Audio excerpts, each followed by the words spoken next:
let's bring on one of the founders of the MC5, which stands for Motor City 5. For those of you who might be a little younger. And they are, I don't want to embarrass Wayne when he's on, so I'm going to say this right now. One of the most important groups in history who got absolutely no airplay until Little Steven's Underground Garage went on the air. And now they're in regular rotation all the time, along with Wayne's solo stuff. But seriously, they were one of the groups considered the forerunners of the entire garage and punk movement. Very influential right away with the Stooges in the same town, and then on to everybody who came to New York. You know, from the Dolls to the Dictators to the Ramones. The MC5 were actually that important, and also very intertwined with politics, which maybe we'll get into a little bit with Wayne. But let's bring him on. One of the great guitar players, by the way. Sometimes people forget to mention that. He's actually a fantastic guitar player. Everybody say hello to Wayne Kramer. Yay! Hey, Wayne. Nice to see you. Hi, guys. Nice to see you. Nice to be seen. Yeah. So we actually have Mr. Cooper on later, and you're on his new album, right? On the new Alice Cooper album. Is that right, Wayne? Yeah, they called me up and said they wanted to do a Detroit record. So I told them all the musicians I thought they should hire, and they asked me if I would come and help them write it and record it. And of course I was honored, and we had a ball doing it. Wow. And the tracks they're sounding pretty good. Yeah, we played an early one already on my station, and I guess the full album is coming any minute. But we actually led into the show with one, which anyway. We tell me what you've been doing. You got all kinds of things going on. You have a great foundation also, right? Jail. What's it? Jail Guitar Doors. Right. Let's talk about that for a minute. Sure. Well, we're refocusing a little bit. You know, the pandemic has changed everything, where our teachers are not allowed to go into the facilities anymore. As you know, the pandemic hit the prisons terribly. And we all saw it coming. So we've had to restructure everything by mail. We have to send in the lesson plans. The guys will write their songs, send them back, and we'll do it like that until we can return to live teaching. But most of our focus these days is on young people, both criminal justice involved youth and just regular kids in the neighborhood.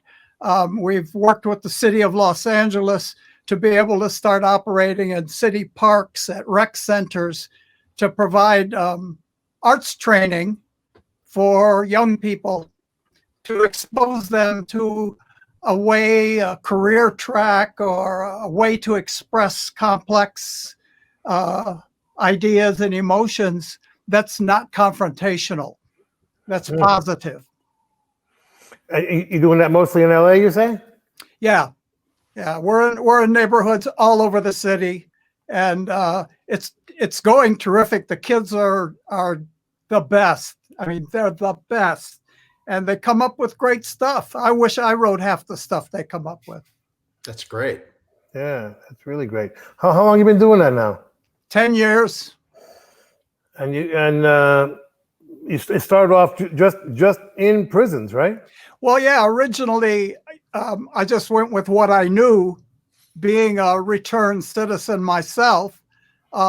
Based on my penitentiary experience, I just went for adult felony offenders in maximum security facilities, because I know those are the people that are ignored. Those are the people that we all forget about, and we lock them away, and we don't want to have anything to do with them. We don't want to think about them. That's for sure.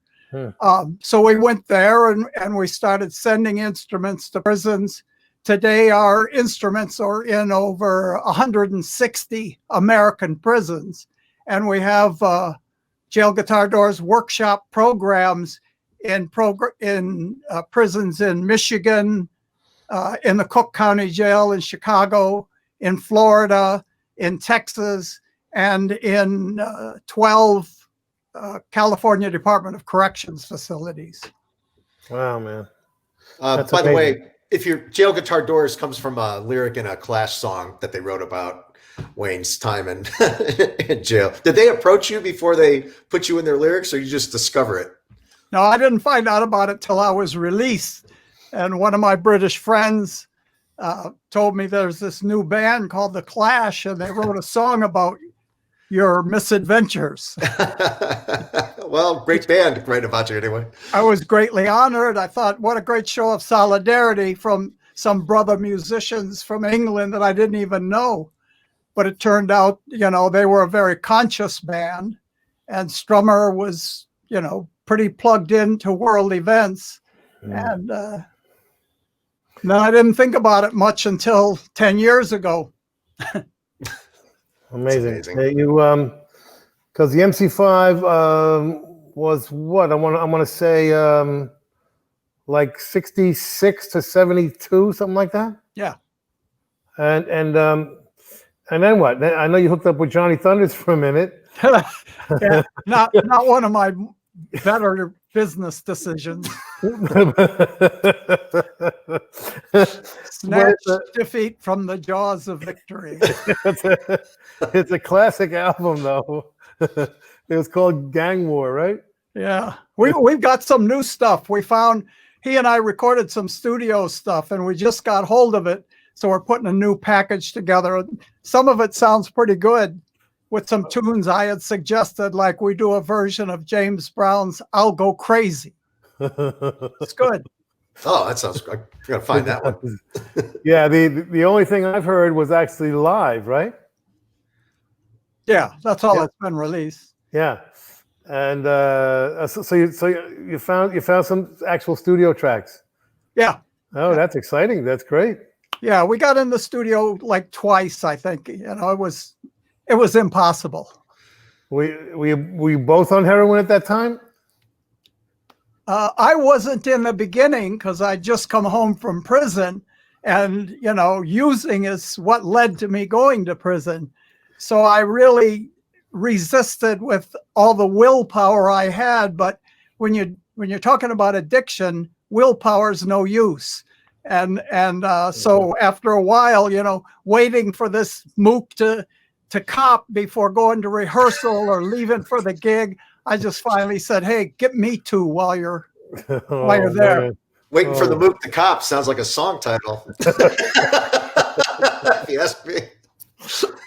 Yeah, the only time I ever saw Johnny Thunders perform, he was always lying down on the floor.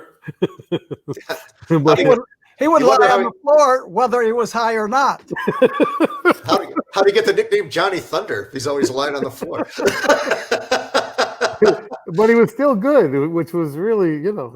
Oh, he was great. We would play these little clubs in the Midwest where he couldn't cop. He had no drugs, and he would be brilliant. I'd say, "Yeah, this is going to work. This is going to work." And then, of course, we'd be playing Manhattan for thousands of people and record company guys, and he'd get too high. So it's a shame. It was a disaster.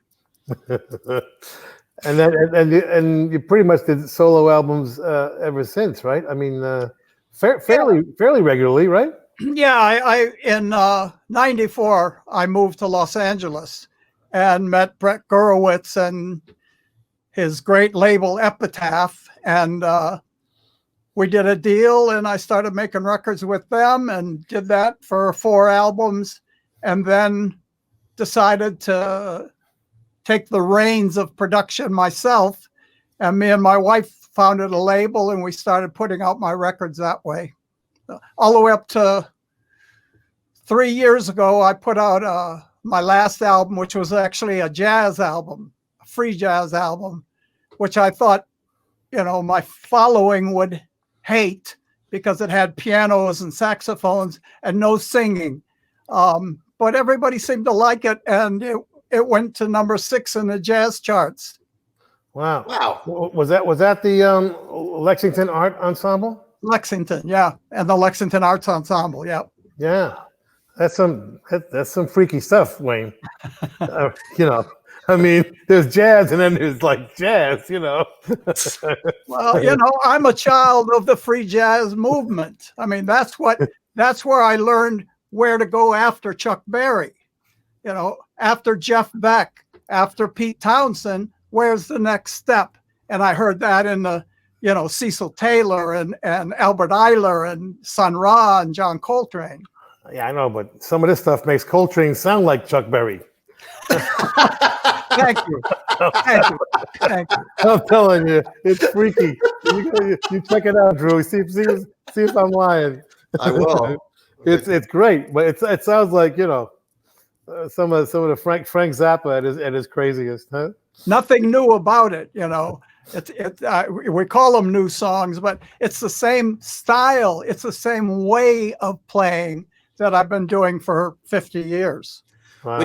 When you would get done playing on like your rock and roll gigs, would you just go play jazz in a room by yourself or with some friends just to unwind or to expand or whatever? Not in a room by myself. I don't want to do it for myself. I want to assault people with it. I want to provoke them. I'm a provocateur. Yeah, you are. I'm not creating distractions for people here. They get enough of that with professional sports and Budweiser. I want to make people think. I want them to get off their asses and go do something. Good for you. Yeah, we could talk about. I mean, we should mention the 68 Democratic Convention, maybe just you know, just to put an exclamation point on what you just said. Yeah. You know, what people.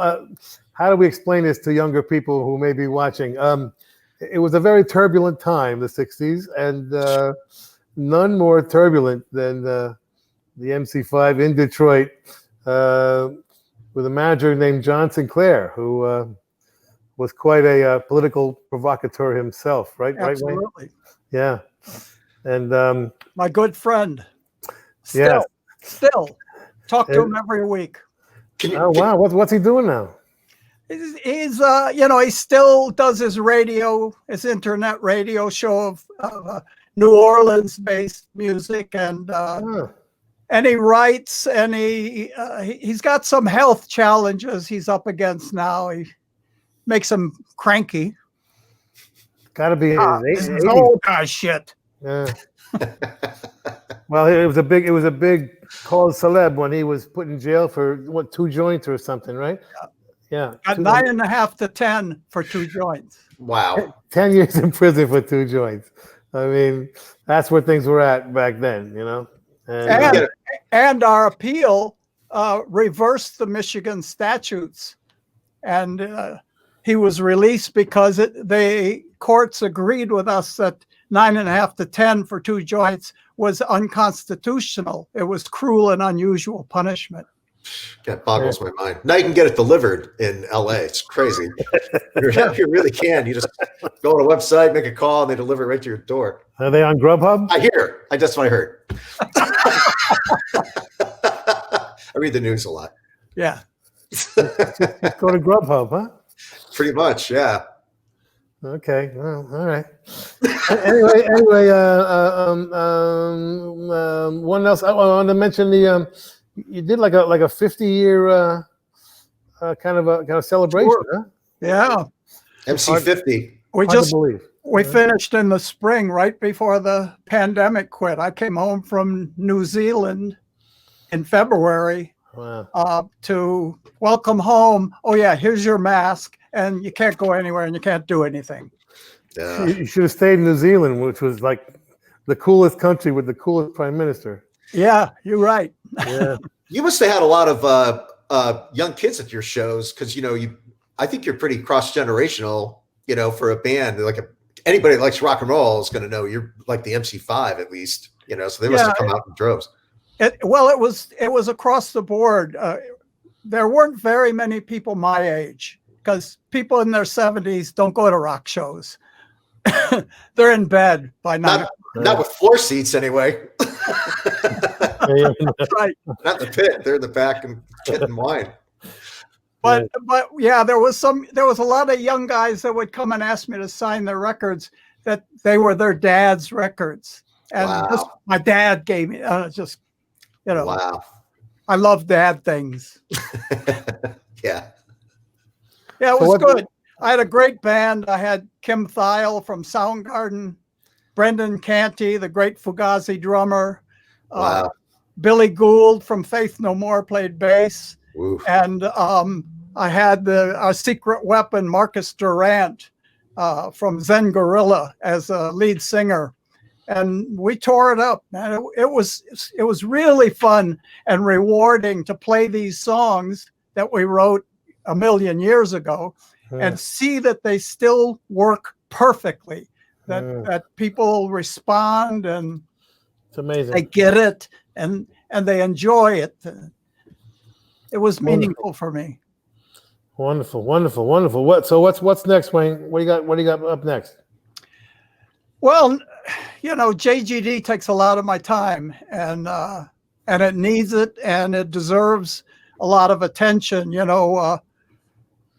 What we do in America with justice and the administration of justice is a crime against humanity. If I had my way, our leaders would be in The Hague for crimes against humanity, especially the president. I would put him in The Hague immediately for genocide. Yeah. Well. So I'm not. There isn't a lot going on. I'm not doing much right now. Yeah, it's frustrating all the way around. Yeah. All right, well, hang in there, man. You are a hero to a lot of people, and continue to make great records. And the charity, the foundation is wonderful, really, really important. Arts education is what we're all about. Also at teachrock.org. And I know. I think what you're doing is terrific. It's all about the young people. Yeah. Get them on the right foot, on the good foot, out of the box, and we'll all be better off. Yeah. Absolutely right. Can't stop, won't stop. Thank you, Wayne. Good seeing you. Yeah, what a pleasure. Thanks, man. Tell Billy Bragg we said hi. I will.